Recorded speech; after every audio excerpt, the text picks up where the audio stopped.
Hi, welcome back to Waxing On. It's Monday, and that means jazz. And today we're going to revisit a trumpet player we looked at quite a while ago, Al Hirt. Now, when I was young and growing up, there were two trumpet players we heard a lot of, Al Hirt and Herb Alpert.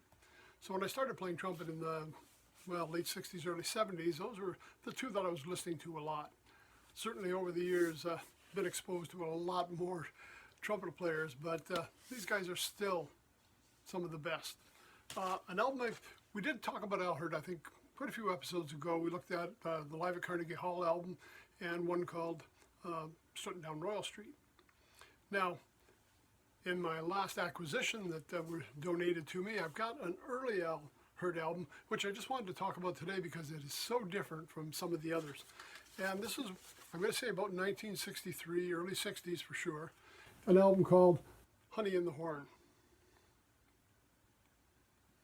Now, give you some idea of what was going on back in those era, or that era. Look at this on the back, if you can see that. You can buy the album in two formats, a mono or stereo. Stereo was just coming out at this point, and it was, they were just starting to make stereo albums. So other than that, we had the old one-speaker record player that we would listen to this on. Okay, this one, unique because New Orleans trumpet player recording this album in Nashville. I mean, the home of country music, right? Even the producer on this, we've got produced by Steve Scholes and Chet Atkins. And Chet's a legendary Nashville guitar player. You wonder how these things are going to mesh together. And even beyond that, who's in his backup band? He's got Floyd Kramer on piano and Boots Randolph playing sax. Mr. Yakety Sax himself. The only thing we didn't have was Danny Davis playing trumpet with him, right? But so we've got Al Hirt from New Orleans, recording in Nashville, produced by a legendary Nashville guitarist, and his backup band are two other country legends, Boots Randolph and Floyd Kramer. How's it going to come together? What kind of tunes is he going to pick? Well, surprisingly, he picked the tunes that you would expect him to pick, and this band adapts to that. Give you some idea of what's on the album. I Can't Get Started. I mean, there's a classic jazz tune from way back, Java. Now, mentioned Java a while ago. This was the big hit off the album for Al Hirt, but it was also written by another New Orleans legend, Allen Toussaint, who we talked about a few weeks ago when we talked about the album River in Reverse. He was a collaboration with him and Elvis Costello. So yeah, so we got Allen Toussaint on here as well.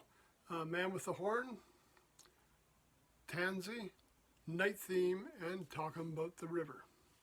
Side 2, Fly Me to the Moon. Another, like a Sinatra standard, right?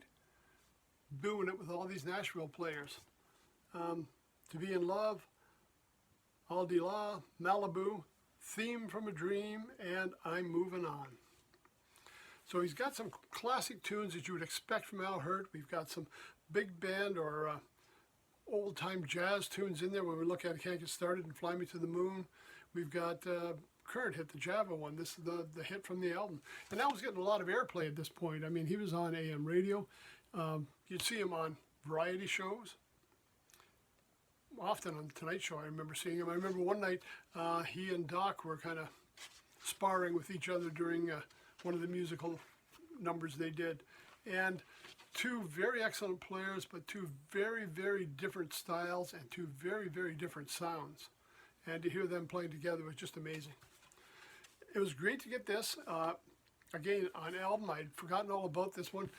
You pick up the greatest hits and you get Java and things like that, but you really don't appreciate what goes on in the whole album. And we're going to talk about that in our next show as well.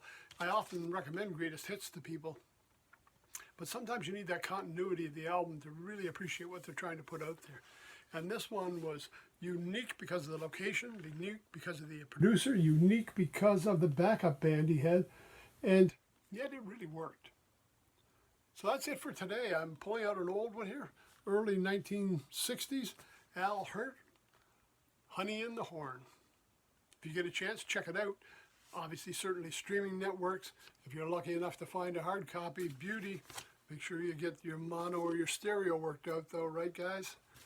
So, great tune, great trumpet player. A lot of fun. That's it till Wednesday. Wednesday we're back classic rock, and we've got another classic for you. Make sure you join us. And Friday we're looking at some music back from the 80s. We're going to start Fridays maybe featuring music from the 80s for a little while. I've got some guilty pleasures from back then, things I maybe haven't listened to too much lately, but were really popular. So we're going to do some 80s numbers for you. So join us there on Friday as well. Till then, we'll see you Wednesday. Stay safe. Take care. Thanks for stopping by.